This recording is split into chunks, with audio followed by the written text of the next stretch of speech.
But is it going to be enough against the Selangor Red Giants after what we saw from Game 1?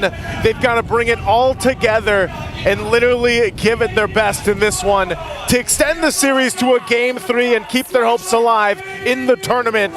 Let's jump into the land of dawn here. Again, Game 2 between Keep Best Gaming and Selangor Red Giants. Theoretically, I think KBG's lineup is gonna perform better compared to their previous game, because again, the Faramis, although the Netherrealm was always used up, they seem to not have any answer with the aggression of Kramm, with the aggression of Yumes. They don't have any re-engage. So this time with the Aurora, the Frigid Glacier is key for KBG to answer SRG.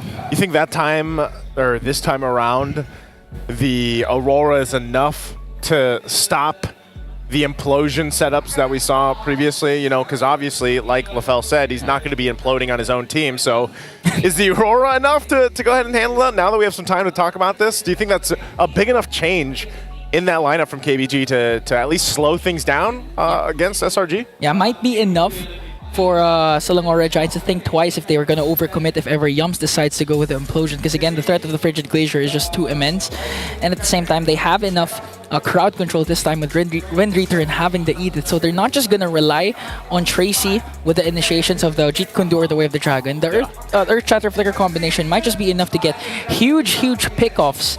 Especially Innocent only has one Purify, and there's a lot of setups that KBG can go if they decide to flank the backline. Yeah, I think it's more so a sense when we look at KBG's lineup in this time around. Tracy had to do so much work in the previous Game 1, and it just got to a point where, yeah, Tracy couldn't. I don't think he had many Way of the Dragon setups that he was, you know, wanted or that were favorable to KBG. Well, this time around, like you just mentioned, the fact that you've at least thrown an Edith into the mix helps things the same. And I think even part of this, if we can have a replicated game, KBG, in terms of Saxa, the lead that he got, then he's even in a much better position to actually go ahead and contest, you know, the objectives later on. The problem, like I was saying from Game 1, though, was KBG, honestly, their early game seems to be rather good for the most part, but then that mid-game and even the late-game transition is where they seem to struggle. And they've made these adjustments even back before, you know, when we first started seeing KBG and the improvements that they had made, even getting somewhat of a revenge, you know, against Turkey that took them out last time in their visits in the M Series. They made improvements, you know, but clearly there's still parts of the game from game to game and all their matches where they definitely need to refine, and slowly but surely they've gotten to that point. I'm just wondering if they've fixed things fast enough from the previous one to get where they are here now to hopefully get to a Game 3. Because looking at the emblems here, nothing too crazy this time around. You do have that Master Assassin, you know, over here for B-Lexi. That 1v1 versus Innocent. Going to be a little bit tough, but hopefully doesn't get overzealous against it. And a whole lot of rotation speed for LMU on this Aurora to hopefully join a lot of these fights, because you already know Yumes is going to be everywhere. We saw this already previously alongside Kramm. Kramm just likes to just almost play roam on the Hilda, you know, even though he's XP. Yeah, he's really active, and at the same time, he's just going to clear, and then as much as possible, be proactive when it comes to taking down neutral objectives as well, zoning out KBG. Important to note that Innocent, though, instead of the Mystery Shop, went with the Tenacity. So this is ensuring the rest of the members of SRG that you don't have to babysit me as that much. You can go for the control over the mid lane, so we can secure neutral objectives like what we did last time. But look at this, the 1v1 between Innocent and Belexi. I think nothing's going to happen here in the bottom lane as they start things off with Turtle. All right, Turtle's going to be started up. Actually, Kramm could be in trouble. He bobs and weaves out of it, though. Ooh. Gives the emote as well. Turtle already secured by them. SRG, though. Okay, so the Frigid Glacier did not connect this time, and Kramm just bobbing and weaving. And now onto the bush with the regen. SRG once again. Turtle secured. No trade for KBG. It looks like they learned, you know, SRG, at least in the series today. Again, with what Coach Arcadia said earlier on in the Swiss stage, we got to learn to be a little more disciplined. We got to, you know, stop beating ourselves, basically. Yeah. And I'm pretty sure, you know, if you guys have ever been in, let's say, traditional sports or esports yourself, you've probably heard that from a coach yourself. Stop being your own worst enemy. And at this point, SRG has had to make that adjustment. And so far, so good. Again, it's only early game. We're only 3 minutes in. That first turtle isn't too crazy for either team, you know, whoever ends up getting it. But traditionally with SRG, they get that objective, then they look for that setup potential because now the level 4s are in question here. So both roamers obviously want to work with that. I expect Tracy to probably try to make that play first, but if they can't find it and they can't play into the fact that you have an Aurora to help lock things down, then they might just wait for that next objective take for the turtle. Yeah. And again, KBG, the thing is they could also just delay the game and eventually reach Saxa's power spike because a Joy that scales up pretty well towards the late game is going to be crucial in taking down the backline of SRG. Even just going front to back, he's going to be able to do that. Yums though with the Sacred Hammer, there was an attempt there onto LMU. And now SRG just playing disciplined enough to wait for the neutral objective to once again respawn. Interestingly enough too, the gold lane matchup rather quiet, you know, just going to go ahead and farm each other up. Even in the XP lane as well, but this might be a play here on Wind Return. Oh, popping the Primal Wraith right away, but up against 4. You can't do as much. And a pickoff once again for SRG, setting themselves up perfectly for another turtle take. That's such good timing too for SRG. You know, go up, cap out a kill, now rotate to the objective. They're most likely just going to get this one. Enough distraction from Saxa, even getting the ultimate out. No electrifying beats, so all that results in SRG just getting a whole lot early on for not too much work. Again, you know, Wind Return just getting caught. They're trying to cut the wave and then getting crashed down, and now the play looks to be here on the bottom side. We'll see if they can defend against it. Spirit of Misery connects, and Innocent just walks away. Selangora Giants, although Yums has the Flicker plus Implosion, they're not going to overcommit because, again, Bilexi has a Purify alongside LMU as well, and they don't want to dive down any deeper. And now the problem is for KBG, although they're up against the similar lineup of SRG right now as Saxa pops his electrifying beats up against Kramm, they were able to find kills and eventually farm up Saxa. But the thing is right now, SRG is getting all neutral objectives, no casualties on their side. KBG, it seems like they have no answer whatsoever with how SRG is rotating. Yeah, it's really hard for either team to like force fights early on just because they're waiting for Tracy like this. Oh, but the question is, are they going to be able to burst him down because the Frigid Glacier was there, but just Kramm bobbing and weaving once again, another major resource expended. That was actually 2. Way of the Dragon, Frigid Glacier did not connect for KBG. See, I don't know, man. I don't think that's the right target, you know, for Tracy to just kind of focus on. Because even if you kick Kramm, yeah, he's just going to sidestep on out of that. And it's hard enough to get the Frigid Glacier down, but what more against the Hilda, who's so mobile already. So when they go and commit all that into trying to get a pickoff, look what's happening across the map. The macro level is already favoring SRG. They're able to push in some of the extra gold on the turrets. They get even one down on the top side. And this is where that momentum continues to build. Innocent getting the Starlium Scythe already is just showing you now. Uh-oh. Another stun plus Sacred Hammer. Gonna burst down Saxa. Goodbye is the right response for SRG. How do you even escape when these lockdowns are like this, you know? Turtles up again. This is just gonna, oh, Tracy, whoa, what a play. Stormie's reaction there. I don't know, man. This is really difficult for Tracy, as I was saying the whole time. Kramm, he's just showing how tanky he is. That's it. Limit testing.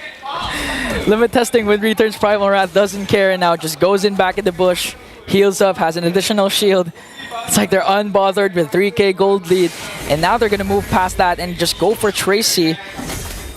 And again, Bilexi is also here. He still has his Purify, so they're quite safe. But as Selangora Giants, I'm pretty sure they want to go for a turret takedown before getting down this Lord. They might just have enough lead here to actually put pressure where they can just say, you know what, this is the lane we want to go. We're going to put all our eggs in this basket. We're going to get a turret. Boom, we move around. You know, they can actually do that at this point just because of the power spike difference with the lineup that SRG has. Again, copy and pasted from game 1. And we especially saw it shine towards that first Lord. And it was really difficult for KBG to actually catch their breath after that. They're well on the way of doing the same exact thing in this game too. As, you know, Bilexi, the best thing that he can do is go ahead and try to push in some of the tier 1 turrets. They're going to do exactly that. Oh. They won't be able to get it, though. Oh. Oh, no. Oh, here comes the conceal. XP laner Roamer going for the flank. Bilexi trap. caught in the midst of everything, will be taken down. Wind Return has to flicker out with the Primal Wrath as well. And that's a huge blow for SRG. Taking down BO3. Innocent goes in with the entropy. And now Sekyss with a stun. And the kill onto Wind Return. The moves, the grooves from SRG right now, working as one unit. Not giving a chance to KBG at all around the map. They get the tier 2 as well. And now they get primed and ready. 20 seconds away from the Lord at this point. Massive lead at this point of the game. Look exactly what happened in the previous one where they just turned a switch after that early game. And now for KBG, it's looking grim. It's looking a little bit dire at this point on who do they even target. Tracy again.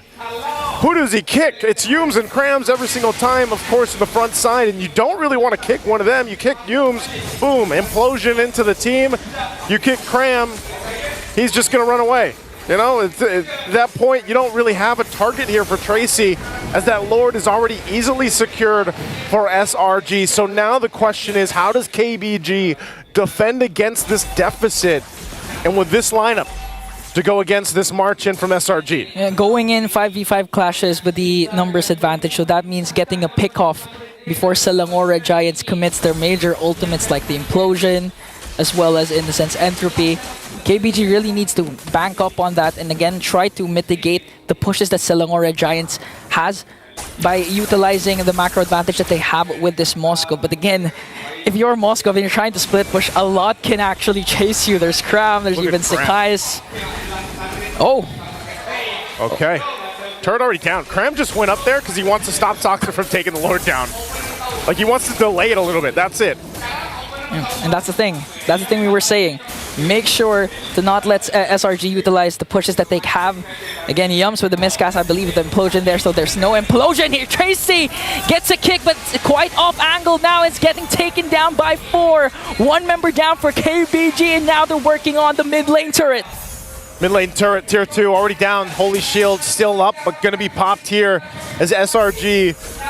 Decisive lead right now for them. Eternal Guard dropped down just to cut them and zone them off. KBG can't do anything but watch their base turrets be worked on already. Saxa will go clear the wave, cut it out in the mid lane to just try to stop the bleeding a little bit. But the damage has already been done massively as SRG gets that base turret on the top side. And at this point, this is what KBG can actually do. Just try again and go for the split pushes, go for the cuts, not let SRG utilize the push, the siege that they can do as BO3 picks up the Trinity build right now. So as long as they try and extend this game as much as possible, KBG will still have a chance. You know, at this point, Ingon, I'm going to say KBG needs to extend this game into almost the next game, because that's how much time you need with this kind of deficit, with this kind of lineup when we're talking about that, because, my guy, you need like 10 plus minutes for them to actually match this power spike. I mean, looking at the damage dealt alone is enough to say, hey, we got to get it together. Like, we really need to lock in. And at that point, with this kind of lineup, that is not going to be the easiest to do. Even if you're forced into your base with the next Lord and they just, let's just say they die down, they wait. Sox is clearing waves, doing his thing. You need a lot more to go your way than what Selangor Red Giants can throw at you, because they have so many tools to just go ahead and make things happen for them or force fights in their favor that even when the Lord comes up, then, you know, they've got literally 7-man team running into the base, so if you're counting the Eternal Guard at that point. What's the 7th man? Oh, plus the Lord. The Lord and the Eternal Guard, the baby Lord, yep. The Lord plus the Eternal Guard. So clearly the numbers game is in the favor of SRG. You call it 8-man because of the gold lead. Like, that's kind of like an extra body too, you know? It's a tough mountain to climb for KBG. They will, however, just let go of this Lord. Gonna hope for the best. Gonna try and look for a pick-off before the Lord respawns, before they siege in. But again, with the discipline that SRG has been displaying, even if Tracy manages to look for a good wave of the Dragon, is the damage going to be enough to burst down Kramm? Is the damage going to be enough to burst down Yums? That's going to be the main question. At the same time, Innocent, I rarely have seen Innocent use the Purify for this game specifically, because they cannot reach Innocent onto the backline. And the worst part is LMU, they have the Aurora, but the Frigid Glacier never seems to connect on the proper target that KBG wanted. And that's the thing, because every single time the target is either Humes or it's Kramm. Tracy can't really get anybody else. And so either of those is not going to be the target that you actually want to go and lock down, you know, with this Frigid Glacier. We'll see if they can make it happen this time. Again, quite a lead right now. Frigid Glacier, are we going to be expended? Oh, wind return! Whoa, wind return! Use the force to flicker, Pyramon Wrath just to try and delay. Here comes the internal guard. Lord up top. A conceal coming in from Selangor Giants. No ultimates committed yet. Here comes the shutdown onto wind return. KBG doing their best to defend the onslaught of SRG. The Lord still standing strong as Tracy goes down. And the curse looks to be broken. And another mile extends the golden road of Selangor Red Giants. And the reigning